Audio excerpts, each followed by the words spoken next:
লাস ভেগাসের মতো অত জাঁক নেই, বাতাসে ডলারও উড়ে না, কিন্তু আবেগ আছে ষোলো আনা। সেই আবেগের বশেই গোটা গ্রাম মেতে ওঠে জুয়া খেলায়।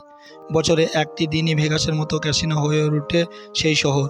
গ্রামের নাম মুকাতিপুর, পুরাতন মালদহের গ্রাম। প্রতি বছর মূলা ষষ্ঠীর তিথিতে এই গ্রামে জুয়ার মেলা বসে। জুয়া খেলা সেখানে অপরাধ নয়, বরং তাকে ধরা হয় স্থানীয় এক প্রাচীন প্রথা। সেখানে শুধু গ্রামের লোকেরাই নন, রাজ্যের অন্যান্য জেলা, এমনকি বিহার, ঝাড়খণ্ড, অসম থেকেও অনেকে আসেন জুয়া খেলতে। জুয়া খেলোয়াড়দের পাহারা দেয় স্থানীয় পুলিশ। কথিত আছে, মনসমঙ্গল কাব্য অনুযায়ী পুরাতন মালদে এই অঞ্চলে নদী দিয়ে স্বামী লক্ষিন্দরের দেহ ভেলায় নিয়ে ভেসে গিয়েছিলেন বেহুলা। অঞ্চলের নদী দিয়ে স্বামী লক্ষিন্দরের দেহ ভেলায় নিয়ে গিয়েছিলেন বেহুলা। সেই সময় এক জুয়োড়ি জুয়ো খেলে সর্বস্ব হারিয়ে মুকাতিপুর নদীর ধারে বসে কাঁদতেছিলেন।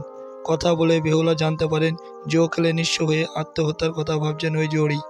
বেহুলা তাকে হতাশা হতে নিষেধ করেন, হাতের সোনার চুড়ি খুলে দিয়ে দেন। জানান ওই চুড়ি দিয়ে জুয়া খেললে জুয়াড়ি তার সমস্ত কিছু হারানো সম্পদ আবার ফিরে পাবেন। পরে বেহুলার কথা সত্যি বলে প্রমাণিত হয়।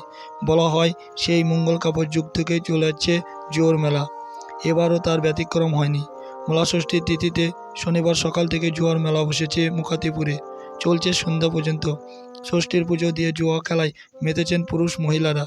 স্থানীয় মহিলারা মনে করেন এই মেলাতে জুয়ো খেললে সারা বছর সংসারে সুখ থাকে, লক্ষ্মী লাভ হয়, নিঃসন্তানরা গৃহবধূ সন্তান লাভ করে। মেলায় আসা এক গৃহবধূ বলেছেন, এই মেলায় এসে মূলা ষষ্ঠীর পুজো দিয়ে সামান্য পয়সায় জুয়ো খেলেছি, লাভ হয়েছে। অন্য একজন বলেছেন, বছরে এই দিন আমাদের জুয়া খেলায় কোনো বাধা থাকে না, তাই এই দিনটির দিকে আমরা সারা বছর তাকিয়ে থাকি। মেলায় গিয়েছেন পুরাতন মালদহের এক কাউন্সিলর, বলেছেন 16 বছর হলো বিয়ে হয়েছে। বিয়ের পর থেকে এই মেলায় আসি। এই মেলার ঐতিহ্য হচ্ছে মহিলারা জুয়ো খেলে আজকের দিনে কারো বাধা থাকে না, তাই সকলে মিলে আমরা প্রচুর আনন্দ উপভোগ করে থাকি।